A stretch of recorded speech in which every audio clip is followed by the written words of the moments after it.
आज के इस वीडियो में मैं एक बौद्ध ग्रंथ का रिव्यू करने वाला हूं, जिसमें बुद्ध और रावण के संवाद का वर्णन किया गया है। आप सोच रहे होंगे कि कौन रावण? वही रावण जिसे हम लोग दशहरा के दिन जलाते हैं, और जिसने सीता का हरण किया था, जिसके पास पुष्पक विमान था, जिसे हम लंकाधिपति रावण भी कहते हैं।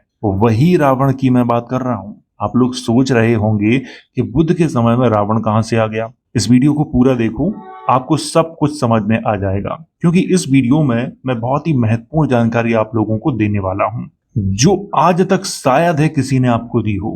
और वीडियो को पूरा देखने के बाद ही आप लोग कमेंट करना। तो आइए वीडियो की शुरुआत करते हैं।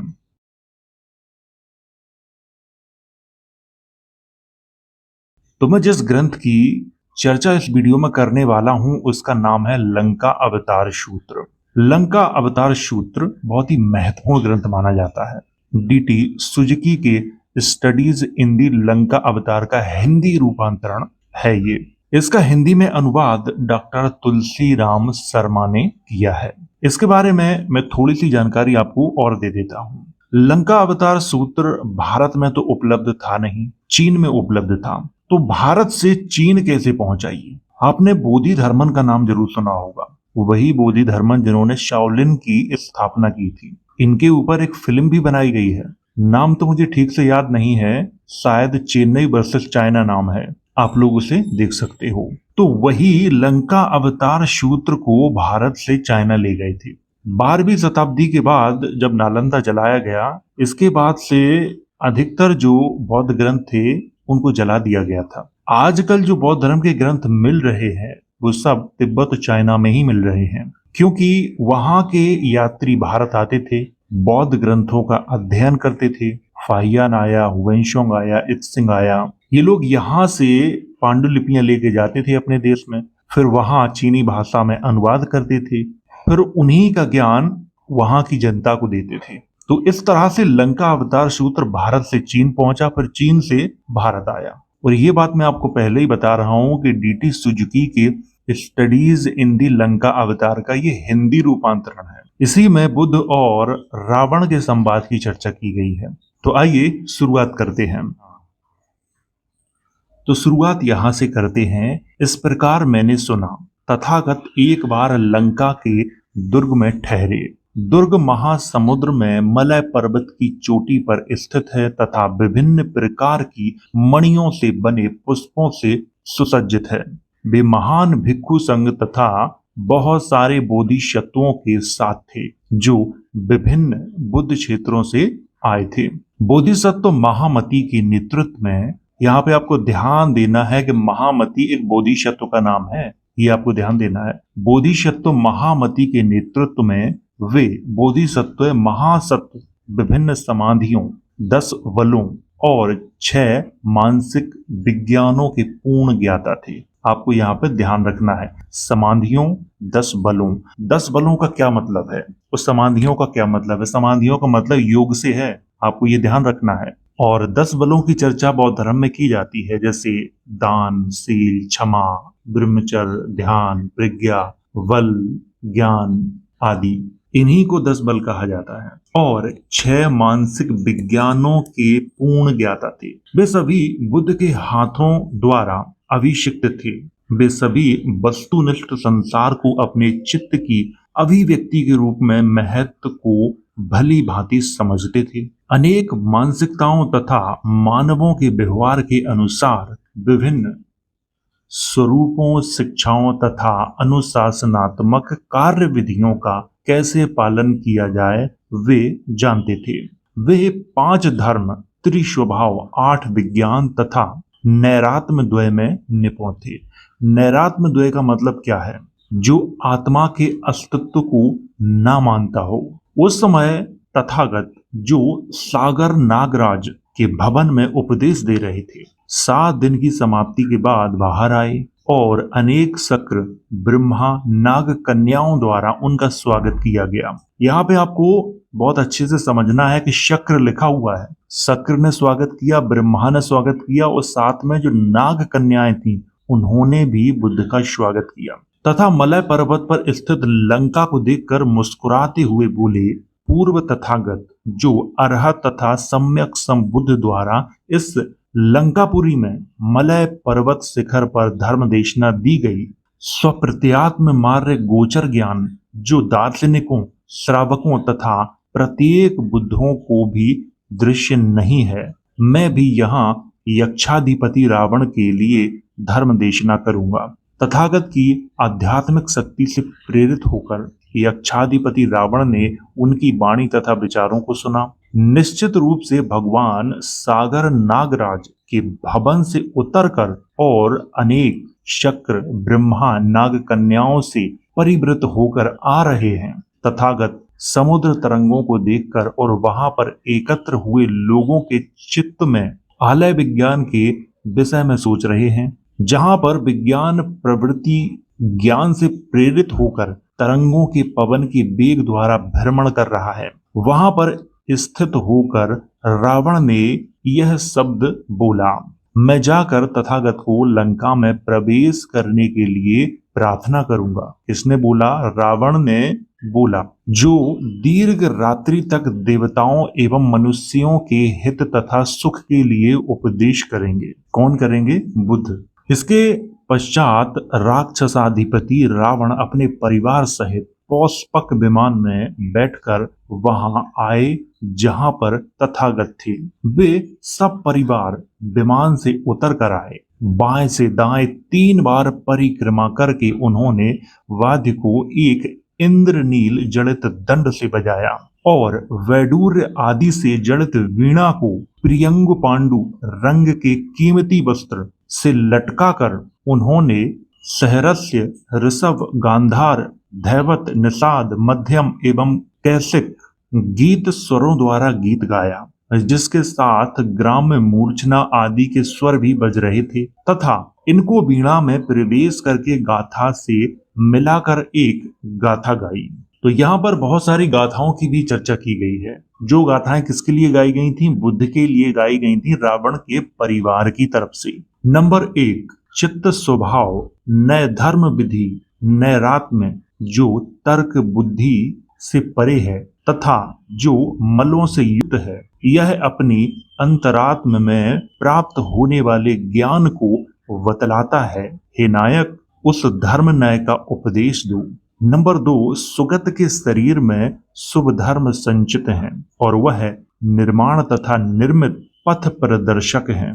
अपने अंतराल में उपलब्ध होने वाले सत्य की अनुभूति कराता है। वे अब लंका में प्रवेश करें। हे मुनि, यही समय है। यहाँ पर आपको ध्यान देना है कि सुगत जो यहाँ पर इस्तेमाल किया गया है नाम, ये बुद्ध के लिए किया गया है। बुद्ध का एक सुगत नाम भी था। शास्ता नाम भी बुद्ध के लिए ही प्रयोग किया गया है। नंबर 3, इस लंका में पूर्व जिन लोग अपने अनेक स्वरूपों वाले पुत्रों के साथ रहा करते थे, हे नाथ सर्वश्रेष्ठ, सत्य का मुझे उपदेश दो और अनेक स्वरूप वाले यक्ष इसको सुनेंगे। इसके पश्चात लंकाधिपति रावण ने तोटक व्रत की गायन पद्धति को गाकर गाथा के द्वारा इस गीत को गाया। 7 रात्रियों के बाद तथागत मकर के आलय समुद्र सागरेंद्र के भवन को त्याग कर अब समुद्र के तट पर हैं। रावण अनेक राक्षस एवं यक्षों, सुख, सारण तथा विद्वानों के साथ बुद्ध स्थित हैं। वे चमत्कारी गति से वहां जाते हैं जहां पर नायक विद्यमान है। पुष्पक विमान से उतरकर वे तथागत का आदर पूर्वक स्वागत करते हैं, उनको भेंट देते हुए अपना नाम बतलाते हैं और नायक के साथ स्थित रहते हैं। 10 सिर वाले राक्षसाधिपति, मैं रावण यहाँ आया हूँ। आप मुझे लंका के पुरवासियों के साथ आदर पूर्वक ग्रहण करें। इस पुर के मध्य रत्न जड़ित पर्वत शिखर पर प्रत्यात्म गति गोचर ज्ञान पूर्व संबुद्धों द्वारा दिया गया था। यहाँ पर आपको ध्यान रखना है कि पूर्व बुद्धों की भी चर्चा की गई है। इसीलिए मैं बार बार ये बात कहता हूँ कि गौतम बुद्ध से भी पहले बुद्ध हुए हैं। इस पर मैं एक वीडियो बनाऊंगा, तब विस्तार से इसकी चर्चा करूंगा। आगे बात करते हैं इसमें। तथागत जिन पुत्र से परिवृत होकर इसी रत्न मंडित शिखर पर भगवान आप हमें धर्म देशना करें। हम लंका निवासी उसे सुनना चाहते हैं। ये बातें रावण ने बुद्ध से कही थी। लंका अवतार सूत्र का जो पूर्व बुद्धों द्वारा प्रशंसित है, प्रत्ययात्म गति गोचर ज्ञान किसी भी प्रकार की देशना और नय से निर्मुक्त है। मुझे स्मरण है कि जिन पुत्रों सहित पूर्व बुद्धों ने इस सूत्र का गायन किया था, तथागत भी इसका उपदेश करेंगे। भविष्य काल में बुद्ध तथा बुद्ध पुत्र इस रत्न मंडित शिखर पर यक्षों पर कृपा करने की दृष्टि से इस दिव्य नय का उपदेश देंगे और नायक भी ऐसा ही करेंगे। यह दिव्य और रम्य लंका अनेक प्रकार के रत्नों से विभूषित है। यह शिखरों शीतल एवं रम्य रत्नों के जाल से आच्छादित है। हे तथागत, यहाँ पर यक्ष राग द्वेष से मुक्त हैं और प्रत्ययात्म गति ज्ञान पर चिंतन करने वाले हैं। पूर्व बुद्धों को भेंट पूजा प्रदान करने वाले हैं। इनकी महायान नय में श्रद्धा है और एक दूसरे को इसमें नियोजित करने वाले हैं। यक्षिणी यक्ष पुत्र भी महायान को जानने के लिए सम उत्सुक हैं। हे शास्ता, मलय पर्वत पर स्थित लंका में आ पाए। यहाँ पर जो शास्ता नाम इस्तेमाल किया गया है, ये बुद्ध के लिए ही किया गया है। इस बात को आप ध्यान रखें। कुंभकर्ण के नेतृत्व में राक्षस जो इस पुर में निवास करते हैं और जिनकी रुचि महायान में है, इस प्रत्ययात्म गति गोचर ज्ञान को सुनेंगे। उन्होंने पूर्व काल में बुद्धों को भेंट पूजा प्रदान की है और वे अब भी ऐसा ही करेंगे। मेरे पर अनुकंपा करके आप पुत्रों सहित लंका में आइए। हे महामुनि, अप्सराओं तथा विभिन्न प्रकार की हारों सहित सुरम्य अशोक वाटिका को ग्रहण करो। हे महामुनि, बुद्धों तथा उनके पुत्रों का मैं आज्ञाकारी हूँ। ऐसी कोई चीज नहीं है जो मेरे लिए दे नहीं। आप मेरे पर अनुकंपा करें। उसके उन वचनों को सुनकर तीन लोगों के स्वामी बोले, यक्षेंद्र यानी बुद्ध बोले, यक्षेंद्र, इस रत्न मंडित शिखर पर पहले भी पूर्व नायक आए थे। उन्होंने आप पर अनुकंपा करके इस प्रत्ययात्म गति गोचर ज्ञान का उपदेश दिया था। भविष्य में भी इस रत्न विभूषित शिखर पर ज्ञान का उपदेश देंगे। धर्म के विहार को जिन योगियों ने देखा है, यह उनका घर है। हे यक्षेंद्र, आप पर मेरी तथा अन्य सुगतों की अनुकंपा है। ये बुद्ध ने रावण से कहा था। तथागत रावण की प्रार्थना को स्वीकार कर सम बुद्धि से व्यवस्थित हो गए, यानी शांत हो गए। वे रावण द्वारा लाए गए पुष्प के विमान पर आरूढ़ हो गए, यानी पुष्प के विमान पर बैठ गए। इस प्रकार वे रावण तथा अन्य जिन पुत्र अप्सराओं के गायन एवं नृत्य से परिवृत होकर नगर में गए। कौन? बुद्ध। उस सुरम्यपुरी में जाकर बुद्ध की पुनः पूजा की गई। रावण आदि यक्ष, यक्षिणी, यक्ष पुत्रों तथा यक्ष कन्याओं द्वारा रत्नों से उनकी पूजा की गई। किसकी पूजा की गई? बुद्ध की पूजा की गई। रावण के द्वारा रत्न विभूषित हार बुद्ध के गले में डाले गए तथा जिन पुत्रों एवं पुत्रियों द्वारा भी रत्न विभूषित हार बुद्ध के गले में पहराए गए। भगवान ने जिन पुत्रों एवं पंडितों के साथ पूजा को स्वीकार करके प्रत्ययात्म गति गोचर धर्म का उपदेश दिया, वाणी को जानने वालों में सर्वश्रेष्ठ महामती की पूजा करके रावण तथा यक्ष वर्ग ने तथागत का बार बार यह कहते हुए स्वागत किया। यहाँ पर महामती जो लिखा हुआ है, ये एक बोधिसत्व का नाम है, मैं बता चुका हूं आपको। मैं यक्ष तथा पंडित जिन पुत्र श्रोता हैं, मैं यक्ष तथा पंडित बुद्ध पुत्र आपसे प्रार्थना करते हैं। आप वाणी को जानने वालों में सर्वश्रेष्ठ हैं तथा योग की अभ्यास करने वाले योग वाहक हैं। भक्ति द्वारा मैं आपसे कहता हूं, हे विशारद, नय के बारे में पूछो। प्रत्ययात्म धर्म दार्शनिकों, प्रतीक बुद्धों तथा श्रावकों के दोषों से मुक्त हैं। यह शुद्ध है तथा इसका प्रभाव बुद्ध भूमि में है। बुद्ध भूमि का मतलब आज का जो बिहार है उसकी बात की गई है। इसके पश्चात तथागत ने रत्नों से विभूषित पर्वत शिखरों का निर्माण किया तथा रत्न कोटियों से अलंकृत अन्य दिव्य वस्तुएं भी निर्मित की। प्रत्येक पर्वत शिखर पर बुद्ध स्वयं वहां पर दृश्य थे तथा एक एक पर्वत पर रावण एवं यक्ष भी खड़े हुए थे। यहाँ पर प्रत्येक पर्वत शिखर पर सभी पार्षद दिखाई पड़ते थे तथा सभी क्षेत्र वहां पर थे और उन सभी में विनायक भी विद्वान थे यानी मौजूद थे। वहां पर राक्षसेंद्र तथा लंका निवासी भी वहां पर थे और बुद्ध ने वहां प्रतिस्पर्धिनी लंका यानी वास्तविक का निर्माण किया।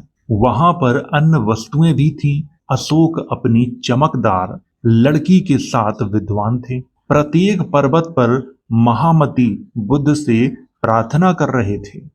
आप लोगों को ये कहानी थोड़ी सी बोरिंग लग रही होगी, मजा नहीं आ रहा होगा। मैं आपको वो चीज दिखा रहा हूं जो चीज आप लोगों ने पहले नहीं देखी। आप लोगों में से कितने लोगों को पहले ये मालूम था कि बुद्ध और रावण के बीच कुछ संवाद हुआ था? ये आपको मालूम था? एकाध लोग होंगे जिनको मालूम होगा। मैं वो किताब ही खोल के आपको दिखा रहा हूं जिसमें संवाद की चर्चा की गई है। यहाँ पर मैंने कुछ भी अपनी तरफ से नहीं लिखा हुआ है, जो किताब में लिखा है वही मैं आपको दिखा रहा हूँ। एक एक पर्वत पर महामती बुद्ध से प्रार्थना कर रहे थे, यानी बोधिसत्व महामती बुद्ध से प्रार्थना कर रहे थे, जिन्होंने यक्ष के लिए प्रत्यात्म गति सूचक धर्म की देशना की तथा पर्वत पर सत्य साहिस्त्रिक संपूर्ण सूत्र की भी देशना की। इसके पश्चात शास्ता तथा जिन पुत्र वहां से अंतर्निहित हो गए। रावण को छोड़कर यक्ष ने अपने आप को उसके गृह में स्थित पाया। उसने सोचा, ये क्या है? यह कौन है? यह किसके द्वारा देशित है तथा इसको किसने सुना है? क्या देखा गया और किसके द्वारा देखा गया? नगर कहाँ है और बुद्ध कहाँ है? वे क्षेत्र कहाँ हैं? रत्नों से शोभित बुद्ध कहाँ हैं और वे सुगत कहाँ हैं? क्या यह स्वप्न है या माया है या गंधर्वों द्वारा निर्मित नगर है, या यह तिमिर रोग है, या मृग तृष्णा, या स्वप्न में प्रसूत वंध्या पुत्र है, या अलात चक्र का धुआं है जिसे मैंने यहां देखा? तब रावण ने विचार किया, अथवा यह धर्मों की धर्मता है जो चित्त में दिखलाई पड़ती है। विश्व कल्पना से मोहित होकर बालक इसको नहीं जानते हैं। न कोई दृष्ट है और कुछ भी दृष्टव्य नहीं है, न वाच्य है और न ही वाचक है। बुद्ध धर्माकृति स्थित अन्यत्र यह विकल्प ही है। जैसे दिखलाई देता था जो उसे देखते हैं, वे वास्तव में बुद्ध को नहीं देखते हैं। यदि विकल्प की प्रवृत्ति है तो वह बुद्ध को नहीं देखता है। बुद्ध सम्मासम बुद्ध हैं। जब वह उन्हें देखता है तो यह अव्यक्त संसार ही है। आपको बहुत सारी चीजें समझ में नहीं आई होंगी। रावण को दरअसल सपना हुआ था कि बुद्ध लंका में आए हैं, हमने उनका स्वागत किया है, उनके लिए गीत गाए हैं, हमने परिवार सहित स्वागत किया है। लेकिन जैसे ही उसकी आंख खुली तब उसने सोचा कि ये क्या है, बुद्ध कहाँ है, कहाँ है वो नगर? तो ये एक सपना था जो कि रावण को हुआ था बुद्ध के लिए, कि बुद्ध हमारे देश में आए हैं धर्म की देशना देने के लिए, यानी कि धर्म के उपदेश देने के लिए। आगे भी बहुत सारी बातों की चर्चा की गई है। लंकाधिपति तब तुरंत जाग गए, अपने चित्त में परावृत्ति का अनुभव करते हुए, और यह अनुभूति करते हुए कि संसार कुछ नहीं है अपितु उसका अपना चित्त ही है। वह अभिकल्प में स्थित हो गए। अपने पूर्व जन्म में किए गए सत्कर्मों से प्रेरित हुए वे सभी शास्त्रों में विदग्ध हो गए। जिस प्रकार के पदार्थ हैं उनको वैसा ही देखने की प्रवृत्ति प्राप्त की। दूसरों पर आश्रित नहीं थे। अपनी बुद्धि से समुचित प्रकार से वस्तुओं को देखने लगे। तर्क दृष्टि से भिन्न दर्शन बुद्धि प्राप्त की। दूसरों पर आश्रित नहीं थे। महायोगी बन गए, महाविश्व रूपधारी बन गए। सभी प्रकार के उपाय कौशलों में प्रवीण बन गए। सभी भूमियों में उत्तरोत्तर वस्तुओं के स्वलक्षण के अधिगमन में कुशल बन गए। चित्त मन मनोविज्ञान के स्वभाव का विवेक प्राप्त किया। उनको ऐसी दृष्टि प्राप्त हो गई जिससे वे 3 जन्मों से मुक्त हो सकते थे। दार्शनिकों के सभी कारणों को समाप्त करने का ज्ञान प्राप्त हो गया। तथागत गर्व को भली भांति समझते थे। बुद्ध भूमि एवं अध्यात्म का भी ज्ञान हो गया था। उन्होंने अपने आप को बुद्ध ज्ञान में स्थित पाया जब अचानक यह कहते हुए एक आकाशवाणी सुनाई पड़ी, यह स्वयं ही जाना जा सकता है। साधु साधु लंकाधिपति, साधु साधु हे लंकाधिपति। एक बार पुनः कहो, एक योगी को इसी प्रकार शिक्षित होना चाहिए जैसा आप शिक्षित हैं। तथागतों धर्मों को इस प्रकार देखा जाना चाहिए जैसा आपने देखा है। यदि अन्यथा दृश्यमान है तो उच्छेद का आश्रय होगा।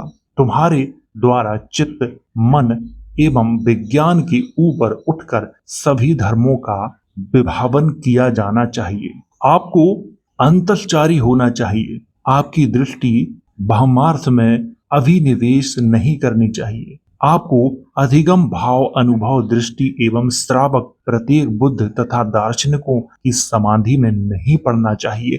आपको आख्यायिका एवं इतिहास में रत नहीं होना चाहिए। आपको स्वभाव दृष्टि, राजाधिपत्य मद न षड ध्यान में पड़ना चाहिए। हे लंकाधिपति, महायोगियों द्वारा जो प्राप्त किया जाता है उससे दूसरों के साधों को शांत किया जा सकता है। अकुशल दृष्टि का दलन किया जा सकता है। आत्मदृष्टि वाले विचारों से अपने आप को अलग रखा जा सकता है। मन में सूक्ष्म ज्ञान द्वारा परावृत्ति लाई जा सकती है। जिन पुत्र महायान चरित वाले हैं, तथागत की प्रत्ययात्म भूमि स्वसिद्धांत में प्रवेश के लिए तुम्हें योग करना चाहिए। हे लंकाधिपति, इस प्रकार कार्य किए जाने पर यह मार्ग जो आपने अपनाया है, यह आपको उत्तरोत्तर समाधि कौशल एवं समापति द्वारा अधिक विशोधक बनाने वाला है। तुम्हारे द्वारा श्रावक प्रत्येक बुद्ध तथा दार्शनिकों द्वारा प्रवेश प्राप्त सुख गोचर मार्ग का सेवन नहीं किया जाना चाहिए, जैसा बालक बुद्धि, दार्शनिक एवं योगियों द्वारा कल्पित किया जाता है। वे अपने आत्मग्राह के कारण अनेक दृश्य लक्षण उत्पन्न करते हैं, भूत गुण एवं द्रव्य में विश्वास करते हैं, अविद्या द्वारा उत्पन्न किए गए प्रत्ययों में अभिनिवेश करते हैं, शून्यता द्वारा उत्पन्न किए गए विकल्पों में विक्षिप्त होते हुए भी लक्ष्य एवं लक्षण के द्वंद्व में पतित होते हैं। हे लंकाधिपति, यह महायानाधिगम विश्व रूप गति को प्राप्त करवाने वाला है और यह स्वप्रत्ययात्म गति बोधक मार्ग है। यह मार्ग विशेष भावोत्पत्ति प्रतिलंब के लिए प्रवृत्त होता है। हे लंकाधिपति, इस महायान अनुशासन में प्रवेश करने से अज्ञान के पदों का विनाश हो जाता है तथा विविध प्रकार की विज्ञान तरंगों से मुक्त हो जाता है और दार्शनिकों के मार्ग आश्रय में पतित होने से भी बचता है। हे लंकाधिपति, दार्शनिकों का यह योग अपने आत्माभिनिवेश के कारण प्रवृत्त होता है। विज्ञान के स्वभाव का यह द्वयार्थक अभिनिवेश उनके लिए असौम्य योग का कारण होता है। हे लंकाधिपति, साधु आपके द्वारा इस अर्थ का चिंतन किया जा रहा है जैसा आपने तथागत दर्शन के विषय में पहले चिंतन किया था, यही तथागत दर्शन है। यानी बुद्ध के दर्शन का चिंतन किसने किया था? रावण ने किया था। रावण के बारे में हमारे देश में बहुत सारी भ्रांतियां हैं। अगर आप सिर्फ एक पक्ष को पढ़कर रावण पर विचार करेंगे तो आपको ऐसा लगेगा कि रावण का समय अति प्राचीन है। अगर आपको रावण के बारे में, श्री राम के बारे में या श्री कृष्ण के बारे में, किसी भी वैदिक देवता के बारे में आपको जानना है तो आपको बौद्ध धर्म का भी अध्ययन करना पड़ेगा। अगर आप वैदिक धर्म का अध्ययन करके इनको जानने का प्रयास करेंगे तो आपको ऐसा लगेगा कि ये तो अति प्राचीन देवी देवता है। लेकिन जब आप बौद्ध धर्म का अध्ययन करेंगे तो आपको पता चलेगा कि ये अति प्राचीन देवी देवता नहीं है। यही बात मैंने अपने एक वीडियो में बोल दी थी तो कुछ लोगों को बहुत बुरा लग गया था। कहने लगे थे कि तुम्हारी नजर में बुद्ध से ही दुनिया शुरू होती है। नहीं, मेरी नजर में बुद्ध से दुनिया शुरू नहीं होती है। बुद्ध से पहले भी बुद्ध हुए हैं और बुद्ध से पहले भी तीर्थंकर हुए हैं, चारवाक दर्शन था, बहुत सारे गुरु हुए हैं। मैं इस बात को इनकार नहीं कर रहा हूँ कि बुद्ध पहले व्यक्ति थे। बुद्ध से पहले भारत में हजारों गुरु हो चुके थे, लोग उनके अनुयायी थे। उस समय बुद्ध को जो ज्ञान प्राप्त हुआ था, उस ज्ञान को बुद्ध ने लोगों के साथ शेयर किया, और लोगों के दिमाग में जो प्रश्न थे उन्होंने वो बुद्ध से पूछे थे। बुद्ध ने किसी के खिलाफ कोई आंदोलन नहीं चलाया था। ये आपके दिमाग में एक भ्रांति है। खैर, मैं इस मुद्दे पे ज्यादा बात नहीं करने वाला हूँ, इस कहानी को आगे बढ़ाता हूँ। इसी बीच में रावण को यह सूझा, मैं तथागत के दोबारा दर्शन करना चाहता हूँ। एक बार तो ये सपने में सारी घटना दिखाई दी, किसको? रावण को। अब रावण के मन में ये लालसा जाग गई कि मैं एक बार और देखना चाहता हूँ बुद्ध को, जिनके पास यानी बुद्ध के पास सबको अपने अधीन करने का योग विद्यमान है, यानी मौजूद है। यानी बुद्ध के पास एक ऐसी शक्ति है जिससे सारे लोग उनके अधीन हो जाते हैं, जिन्होंने अपने आप को दार्शनिकों के योग से मुक्त कर लिया है। यह मार्ग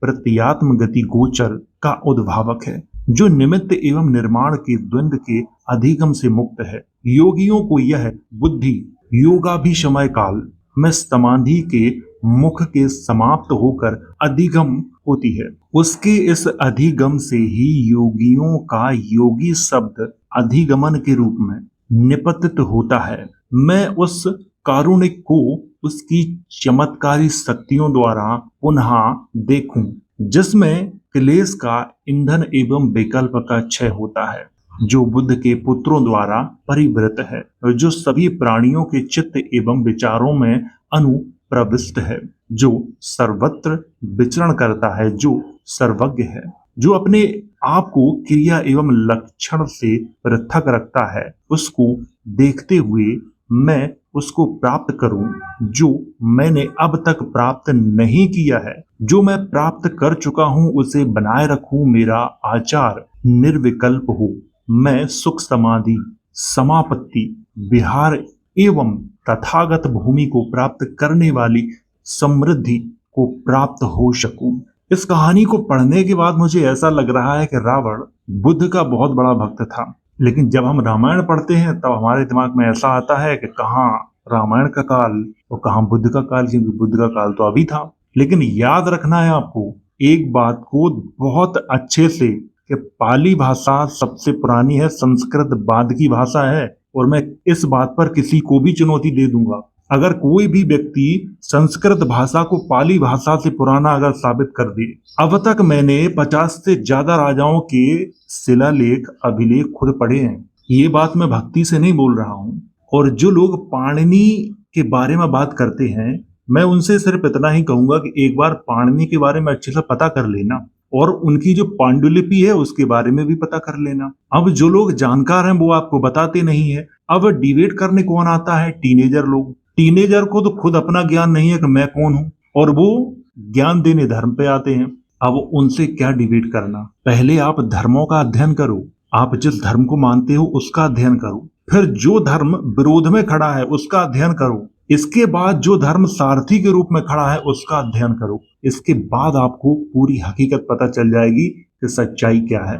आपको अगर हिंदू धर्म कहें या सनातन धर्म कहें या वैदिक धर्म कहें, इसके बारे में जानना है तो आपको बौद्ध धर्म पढ़ना पड़ेगा। बिना बौद्ध धर्म को पढ़े आप अपने धर्म को नहीं जान सकते। खैर, आगे बात करते हैं। उस समय में तथागत ने यह जानकर कि लंकाधिपति अनुत्पत्तिक धर्म शांति को प्राप्त करने वाले हैं, दशग्रीव रावण पर अनुकंपा करते हुए उस बहुरत्न मंडित शिखर पर रत्न जाल वाले वितान के नीचे पुनः अपने आप को रावण को दिखलाया। यानी भगवान बुद्ध ने दोबारा से अपने आप को रावण को दिखलाया। अब आपको यहाँ पर समझ में आया कि रावण बाद में हुए या पहले हुए बुद्ध से? बुद्ध के बाद हुए, तभी तो उन्होंने सपने में देखा। अभी हमारे यहाँ पे एक धारणा प्रचलित है कि कल की अवतार होने वाला है। क्या आपने कभी अपने सपने में ऐसा देखा है कि कल्कि ने अवतार लिया है और कल्कि ने अपना ऐसा साम्राज्य चलाया है, इस तरह के सिक्के चलाए हैं? ऐसा कभी देखा है? कभी किसी ने नहीं देखा होगा, क्योंकि हम सपने में वो चीजें देखते हैं जिनका संबंध हमारे पूर्व जन्मों से होता है या फिर इस जन्म से होता है। हम वही चीज देखते हैं।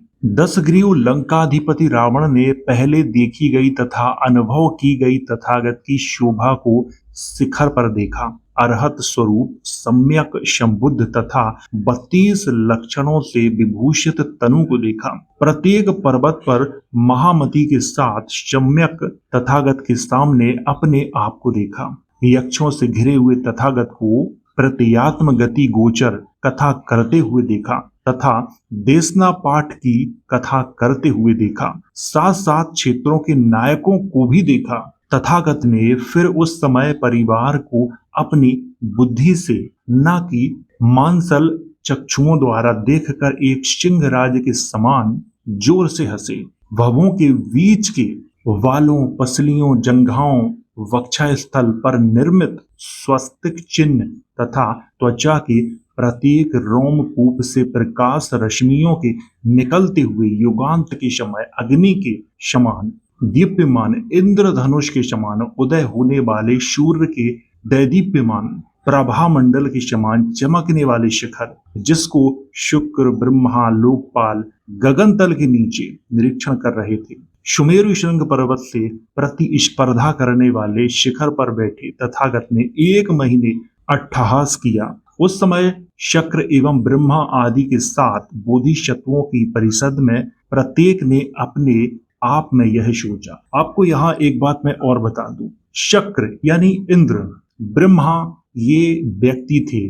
आज हमें इनके बारे में बताया जाता है कि नहीं, ब्रह्मा का मतलब सृष्टि, जिसने सारी सृष्टि को बनाया हो वो है ब्रह्मा। लेकिन सही मायने में अगर देखा जाए तो ये व्यक्ति थे। इनकी मूर्तियां भी उपलब्ध हैं हमारे देश में। जब यवन आए, कुषाण आए, उन्होंने ब्रह्मा की, इंद्र की, इनकी सबकी मूर्तियां बनाई हैं। ब्रह्मा, इंद्र बुद्ध के आगे हाथ जोड़ के खड़े हुए हैं। मैंने अपने पिछले वीडियो में इनकी चर्चा भी की है। तो काफी सारे लोगों ने कमेंट करके ये कहा कि ये बौद्ध धर्म के राजाओं ने हिंदू धर्म के देवी देवताओं को नीचा दिखाने के लिए ऐसा किया। आप जो बात कह रहे हो, आप एक बार पता करना कि वो राजा जिन्होंने ये मूर्तियां बनाई थी वो कोई और नहीं, तुम्हारे ही पूर्वज थे। जो बात तुम बोल रहे हो ना, वो तुम्हारे ही पूर्वज थे, कोई और नहीं थे। लेकिन आज ये बात तुमको पता नहीं है, क्योंकि आज तुम भक्ति में डूबे हुए हो। और जो व्यक्ति भक्ति में डूबा होता है वो कभी भी सच्चाई तक पहुंच ही नहीं सकता। खैर, कहानी को आगे बढ़ाते हैं। यहाँ पर क्या हेतु है, क्या प्रत्यय है कि सर्वधर्म वशवर्ती, यानी सर्वधर्म वशवर्ती का मतलब है कि सारे धर्मों को वश में करने वाले भगवान तथागत किस्मत पूर्वक महान अट्ठास करते हैं। अपने शरीर से वे किरणों को क्यों बिखेरते हैं, किरणों को बिखेर कर वे क्यों चुप हो जाते हैं और अपने स्वप्रत्यात्म मार्ग ज्ञान गोचर सहित तथा समाधि का आनंद लेते हुए बिना आश्चर्य प्रकट किए 10 दिशाओं का सिंहा अवलोकन करते हुए रावण की योग गति के प्रचार के विषय में तथागत विचार कर रहे हैं। उस समय बोधिसत्व, महासत्व, महामती, जिनको रावण ने बुद्ध से उनके सत्यानुभूति के विषय में पहले ही प्रार्थना की थी, रावण पर अनुकंपा करते हुए बोधिसत्व परिषद के लोगों के चित्त एवं विचारों को जानकर और यह जानकर कि भविष्य में उत्पन्न होने वाले प्राणियों की शाब्दिक अभिरुचि के कारण चित्त विभ्रम होगा, क्योंकि वे अर्थ के प्रति अभिनिविष्ट होंगे। श्रावक प्रत्येक बुद्ध तथा दार्शनिकों के योग बल में अभिनिविष्ट होने के कारण कि तथागत भी विज्ञान विषयों में विनिवृत्त होने के उपरांत इतना महान अट्ठास करते हैं। महासत्व महामती ने उनके कौतूहल की विनिवृत्ति के लिए बुद्ध से पूछा, यहाँ पर क्या हेतु है और क्या प्रत्यय है। इस पर ईस्मत की प्रवृत्ति का तथागत बोले, साधु साधु महामते, साधु साधु महामते। तुमने एक बार फिर लोक स्वभाव को देखकर तथा लोगों के प्राणियों को कुदृष्टि में पतित देखकर तथा उनके त्रिकाल के चित्त को देखकर मुझसे प्रश्न करना आरंभ किया है। इस प्रकार आप उन पंडित लोगों के साथ हैं जो अपने लिए तथा दूसरों के लिए प्रश्न पूछते हैं। हे महामते, लंकाधिपति रावण ने पूर्व के तथागतों तथा सम्यक संबुद्धों से प्रश्न द्वय पूछे थे। यह रावण उस समय मेरे से प्रभेद गति एवं लक्षण के विषय में प्रश्न द्वय पूछना चाहता है तथा श्रावक प्रत्येक बुद्ध तथा दार्शनिकों एवं योग के योगियों को भी इसका पता नहीं है। यही प्रश्न प्रस्तुकाम रावण द्वारा आने वाले जिनों से भी पूछा जाएगा। तो कहानी को मैं यहीं रोकता हूँ क्योंकि कहानी है बहुत बड़ी। अगर मैं पूरी कहानी आपको सुनाऊंगा तो 3-4 घंटे लग जाएंगे। अब मैं क्या करने वाला हूँ कि इसकी एक पीडीएफ बनाऊंगा और अपने टेलीग्राम पे डाल दूंगा, तो वहां से आप लोग इस पूरी कहानी को पढ़ सकते हो। तो जिन लोगों को इस कहानी को पढ़ना है वो मेरा टेलीग्राम ज्वाइन कर लें, वहां से आपको इसकी पीडीएफ मिल जाएगी और वहां से आप इसको अच्छे से पढ़ सकते हो। बहुत बड़ी कहानी है। जितना मैंने आपको इसे सुनाया उससे यही पता चल रहा है, मैंने तो इस कहानी को पढ़ा है, रावण को सपना हुआ था और रावण ने सपने में बुद्ध को देखा था, उनसे बातचीत की थी। अब यहाँ से कई प्रश्न उठते हैं कि सपने में वही व्यक्ति देख सकता है जो बुद्ध के बाद पैदा हुआ हो, जो बुद्ध से पहले पैदा हुआ होगा वो सपने में कैसे देख सकता है। यहाँ पर मैं एक उदाहरण देता हूँ। अगर आपकी शादी हो गई है और आपको बच्चे नहीं हुए हैं तो क्या आपको अपने आने वाले बच्चे सपने में दिखाई देते हैं? कहते हैं कि पापा मैं आने वाला हूँ, और अगर दिखाई देते हैं तो उनकी शादी किससे होगी और वो आपके साथ कैसा व्यवहार करेंगे, क्या ये भी दिखाई देता है आपको? ऐसा नहीं है। और सपने मन की कल्पना होते हैं, जरूरी नहीं है कि सपने सच हों, क्योंकि अधिकतर सपने झूठे होते हैं। कभी कभी सपने सच भी हो जाते हैं। मैं पूरी तरह से इनकार नहीं कर रहा हूँ। यहाँ पर मैं एक बात आपको और बताना चाहता हूँ। वैदिक धर्म के जो ग्रंथ हैं उन्हें तो मैं बचपन से पढ़ता आ रहा हूँ। बौद्ध धर्म और जैन धर्म के ग्रंथों पे अभी मेरी रिसर्च जारी है, क्योंकि बौद्ध धर्म के बहुत सारे ग्रंथ भारत में उपलब्ध नहीं है। तिब्बत, चीन, श्रीलंका, बाहर के देशों में उपलब्ध हैं। आपके दिमाग में कहीं ये प्रश्न तो नहीं चल रहा है कि रावण ने जिसे देखा वो गौतम बुद्ध से पहले जो बुद्ध हुए हैं उनको देखा हो? नहीं, यहाँ पर बार बार शास्ता, शुगत, सम्यक संबुद्ध नामों की चर्चा की गई है और ये नाम गौतम बुद्ध के लिए ही या शाक्यमुनि बुद्ध के लिए ही प्रयोग किए जाते हैं। अगर आपके दिमाग में कुछ प्रश्न आ रहे हैं तो कमेंट करके आप मुझसे पूछ सकते हो। तो आज की वीडियो में बस इतना ही। वीडियो देखने के लिए धन्यवाद।